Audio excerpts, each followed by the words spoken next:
Christmas 2006 was as much a time for anxiety as celebration for former Victorian Premier Steve Bracks. The ALP had just won a third term in office, but behind the scenes, Bracks' inner sanctum was facing a nightmare scenario. Melbourne, Victoria's capital, running out of water. Ravaged by drought, the state stopped looking to the skies, sidestepped the tricky debate around recycling and turned to the sea for a solution. A $3 billion plant to desalinate billions of litres of water from Bass Strait was the centrepiece of the 2007 plan to keep Melbourne from running dry. But as Labor sought to overcome nature by drought-proofing Melbourne and itself, the heavens and global money conspired otherwise. 4.5 years later, the Wonthaggi desal plant has failed to meet its completion deadline of December 2011 and is now more than a year behind the original schedule set by Steve Bracks. Melbourne's dams are rising as fast as the household water bills that must pay for a project that, advisors to the Baillieu government say, the state may never need. Who are the winners and losers from Victoria's biggest ever civic project? And is Victoria building the world's most elaborate white elephant?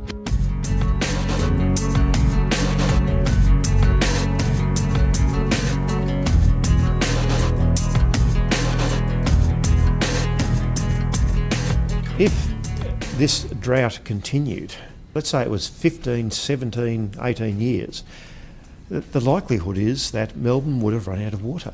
In the foreseeable future, we effectively don't need the desal plant. Unfortunately, there's a sovereign risk if we break that contract, and the expense of breaking it is probably more expensive than actually keeping the project going.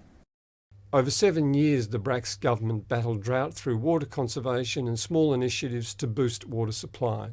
It was part of a policy that viewed drought as part of a long-term cyclical weather pattern. But attitudes changed in late 2006 and early 2007 when scientists began to warn that climate change may have driven dramatic downward step changes in rainfall. Urgent action was needed and, for all its financial and environmental costs, desal was the quickest and least rainfall-dependent option on offer.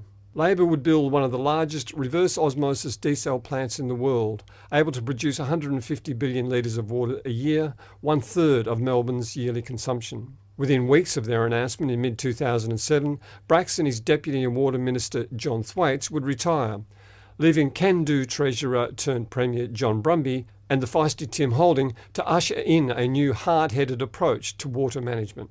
The government's embrace of the energy-guzzling desal option and its impatience with protest left local environmentalists unimpressed. We certainly don't need it. And if they had taken proper steps rather than allowing the desal plant people to get in their ear, then we'd have a sustainable solution now which we wouldn't be paying for the next 30 years. Nonetheless, a multi-billion-dollar project employing thousands of workers was an undoubted boost to the local economy. Well, I think it's had a resounding impact, particularly in Wonthaggi and the centres such as Inverloch, Wonthaggi and San Remo. I suppose the food sector, it's had a big impact on the food sector. It has had an impact here with our food trade. Just how much cash desal workers had to splash would become a political issue as part of the wider questioning of the extravagance of the project.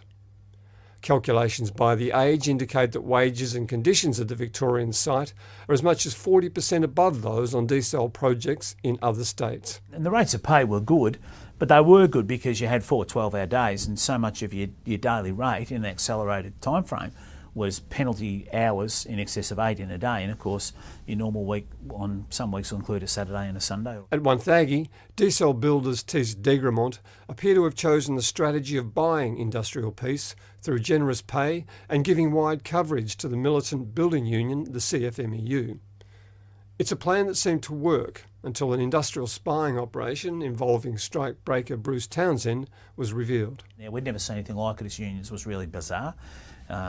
To see a project that had not one day lost on the job, had no industrial relations issues, yet they're going to union busters and engaging in spying activities on the job. I think then the Tees lost a lot of the confidence of the workforce. Bruce Townsend wasn't a great outcome for us. It was a couple of individuals who were working here. It was difficult for our staff, it was difficult for the company, and it was certainly difficult for the unions. When the government announced the desal scheme, it was upfront about the cost to Melbourne water users. But I think there is a general realisation that we've really been in a fool's paradise on the cost of water. The cost had to go up to pay for modern water supplies and servicing those modern water supplies.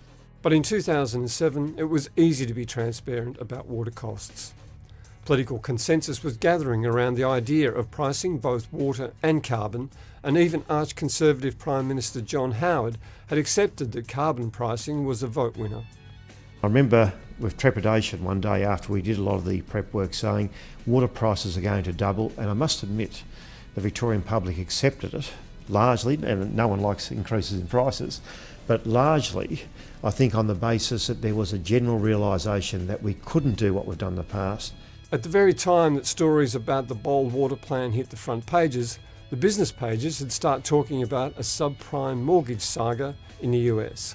Private finance was required to bankroll the desal project. As one senior Victorian bureaucrat from the time has put it to the Age, in financial terms the desal couldn't have come at a worse time. The global financial crisis put the brakes on lending, and with reduced supply the cost of cash rose, adding what senior PPP experts estimate to be billions to the overall nominal cost of the desal scheme. I'd be of the view that this particular project, because the cost of money was clearly more expensive with the GFC, that must have been getting close to that position where you looked at it very carefully to make sure you got value. It must have been close to a line ball type decision. So building workers are not alone in doing well out of the Wonthaggi project. The bigger long-term winners are likely to be the financiers, including Australia's 4 major banks, who drove a hard bargain at a time when money was scarce, and the financial advisors and lawyers who made windfalls from the creation of the complex desal contract. At that point, government put the cost of the project, including the water, at $5.7 billion in 2009 dollars. But a year later it emerged that water users would pay $650 million a year, water or not, and that the nominal cost of the project would be $24 billion over 28 years. By then, desal was on the nose, and money was not the only reason. With cruel irony, it poured with rain in late July 2009 when the Aquashore Group was awarded the desal project. The irony deepened when builders Thiess Degremont blamed bad weather and even worse industrial relations for failing to meet the December 2011 completion deadline. The weather has had a significant impact. We've gone through from having the driest 3 years ever in Victoria and 14 years of drought to the wettest winter and the wettest summer in Victoria on record. That certainly has an impact, and there's been elements of productivity and industrial relations issues which have had some effect on us. The desal builders now hope the project will produce its first water in late 2012, almost a year later than scheduled. It also hopes the plant will be fully operational in February 2013, 14 months later than Steve Bracks had promised. There's a lot of risks and opportunities still out there. There's weather conditions that may or may not be favourable to us, but yeah, we're very confident we'll be producing water May, June, and we'll progressively bring it on. As to an exact end date, it will follow on in a sequence of events which would hopefully finish before the end of the year. After scoring political points for years over Labor's desal, the Baillieu government now faces its own test on the project. Aquashore has lodged claims with the government for delays due to bad weather and workplace problems. The reality is what has been experienced on the site has gone way beyond the kind of provision that you could have made in a competitive process like that. And I don't think anybody ever bids on the basis of the most extreme scenario that you can possibly imagine. And of course, in some ways, they have experienced, at least in terms of weather, extremes that have gone beyond the record. But water consumers already facing rising bills are likely to take a dim view of any government move to bail out the corporate chiefs overseeing the desal plant. The Premier and I have always said that we would enforce the contract. We would be irresponsible on behalf of Melbourne Water customers if we said we would not have a look at a proposal from Aquashore. So they have lodged a preliminary case for extension of time. It is without prejudice and is something that's currently being assessed. If you changed the deal, which is what you'd be doing, and I suppose became generous and started to restrike how you'd assess the risk transfer and start to pay for the risk that you've already paid for in the deal, you'd have clearly a worse financial position than you would have expected. And as a taxpayer, I'd be expecting government to stand firm. So, was the desal a mistake? While the immediate water crisis has passed, the future and the real impact of climate change are unknown. Around the world, most countries these days will in fact use recycled water, and as a technical person, that water is very good to drink, it's very healthy, it's clean, there's nothing wrong with it, and it would seem to be a more sustainable solution for our community to seriously look at using recycled water, in my view. Just as Sir Rupert Hamer commissioned the Thompson Dam, an enormous dam, looked like it was going to be sufficient forever. And we find, of course, with low inflows, it's not sufficient forever. He was right in doing that. And I believe we'll be seen as right as well in making sure that we do it properly. This was really providing for increased population, increased industry growth, and the prospect of a drought and climate change affecting what happened to our reservoirs in the future.